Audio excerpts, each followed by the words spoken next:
The next thing I'm going to go over is our base class subsystem implementation. So I used a base class for all the subsystems of the robot, mostly because I wanted it to virtually represent the physical structure of the bot in relation to the subsystems itself.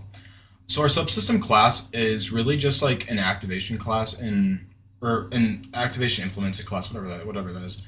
But basically, you create a subsystem subclass for it. You can't create the subsystem class itself because it has a pure virtual function as in take implementation, and it has to be created as a subclass to be implemented.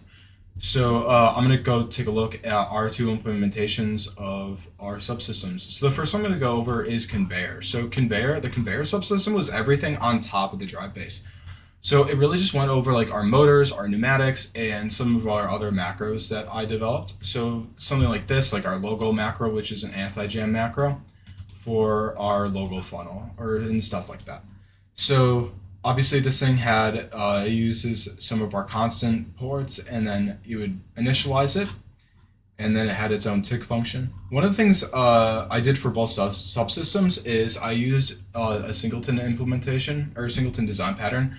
And the way that works is by having a private constructor, and that kind of just made it simpler for the initialization and the usage of the class, because I only really needed to call the get method. And the singleton design pattern really works with something like this because there is only one, of course. And then defining multiple objects in the same port can cause undefined behavior. So the next thing I want to look at is our localization class. So the tick implementation was pretty simple for this one. It was basically just going over the controller inputs of our robot, and the rest of it was kind of just setting up all the stuff that was related to using lemlib, and Titan reset. So everything like our the offsets, everything from like the offsets of our distance sensors to our odometry wheel sizes to all sorts of stuff like our inertial sensor offset and stuff like that. So yeah, and then our subsystems were ticked in the main file if it goes over to there. And yeah, basic stuff like that. So another thing that I wanted to talk about was that we put all of our constants in a file called ports.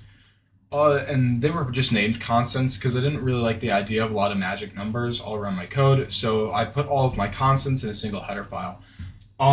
I think if I had to make one change now, I'd probably put the constants in the source files simply because like it increased the compilation time a lot, and my laptop, which I was using for the entire season, was relatively slow. But I think like for most people, it really wouldn't have made a difference. But I just liked to have all of our constants here and organized so I could change them and modify them as necessary.